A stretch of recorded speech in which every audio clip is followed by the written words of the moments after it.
নমস্কার। উৎসবের দুর্গোৎসব নিয়ে আমরা আবার উপস্থিত আপনাদের কাছে নতুন উদ্যম, নতুন আশা নিয়ে। আমরা কৃতজ্ঞ আপনাদের ভালোবাসা পেয়ে, আমাদের চেষ্টা সার্থক আপনাদের ভালোবাসা পেয়ে। এই বছরের দুর্গোৎসব আরও ভালো হবে, এই আমাদের আশা, এই আমাদের চেষ্টা। তাই আগামী 9 অক্টোবর থেকে 12 অক্টোবর গুড়গাঁও সেক্টর 45 কমিউনিটি সেন্টারের মাঠে আপনারা আসুন, আমরা একসঙ্গে দুর্গাপুজো এনজয় করি। আমরা এই অপেক্ষায় থাকব।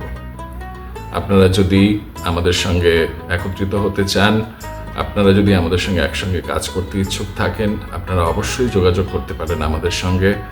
আমরা আপনাদের আপন করে নিতে প্রস্তুত। নমস্কার, ভালো থাকবেন। শুভ শারদীয়ার অগ্রিম শুভেচ্ছা। ধন্যবাদ।